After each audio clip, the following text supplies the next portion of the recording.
Kurt, where are these jobs going to come from? What do we know? Yeah, I mean, this is company-wide.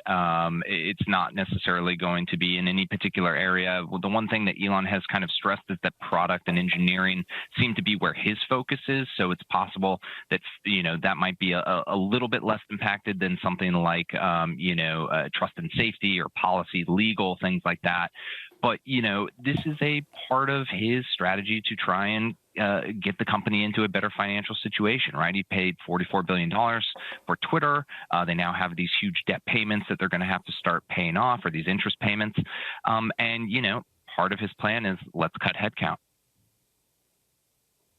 So how are Twitter employees feeling right now? I mean, the axe is going to come down on Friday and nobody knows if they're going to be cut yet? That's exactly right. And they're not only that, Emily, they haven't heard from Elon Musk at all since the deal closed. They haven't heard from any other leadership, right? Everyone's kind of talking with their managers, but there's been no company-wide messaging at all. All of the C-suite, CEO, CMO, CFO, all of those folks were fired last week or early this week. So if you're an employee at Twitter, you're getting your information from places like Bloomberg or from other media outlets, right? And that's where you're finding out what's happening at your own company. And so that's quite unsettling for a lot of people, especially when you're sitting around wondering, am I going to be employed by the end of the week? So this is a stressful time internally, to say the least. And a lot of employees we're seeing are sort of looking out for each other, trying to give best tips on what happens when you get laid off. Hey, let me make references for you, that kind of thing. They're trying to take care of each other because the company doesn't seem to be doing it for them. Meantime, we've just got this headline from Dow Jones that a number of pretty prominent advertisers are pausing ads on Twitter. I mean, do you think that this is going to become a bigger thing? I mean, we talked about the potential for a boycott. Does it get to that?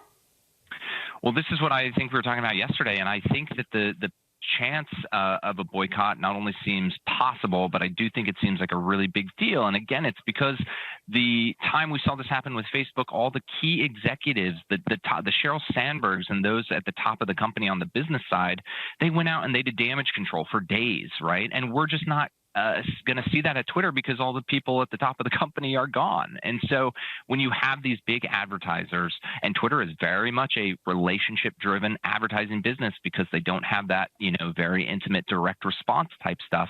When you have these big advertisers really being cautious or putting things on pause, you don't have the people inside of Twitter to necessarily go to them and reassure them like some of these other big ad companies might. So I think it's a dangerous thing that's happening here. And tell us a little bit about what we know about how decisions are being made on the inside, who's making the decisions, and how things that are being communicated are actually being communicated. Yeah, well, we know that Elon is making the decisions, right? And the best I can tell is that a lot of things are being done very quickly and sort of haphazardly, right? I mean, even this change, they're going to raise the price of their subscription product to $8, and they're going to add some new features, including the blue check verification. We saw him sort of like workshopping this publicly on Twitter, right? He's like tweeting, hey, would you pay for this? How much would you pay? What features would you want? And then all of a sudden he just announced it the next day. And so we're seeing there's a very small group of folks, including some venture capitalists, who are sort of advising him here. But really it feels like Elon is sort of, kind of making this up as he goes along. As I mentioned, there's not a lot of messaging coming from the top of the company at all. So unless you're in a particular group working on a specific problem for him, you don't really know what's happening at the company.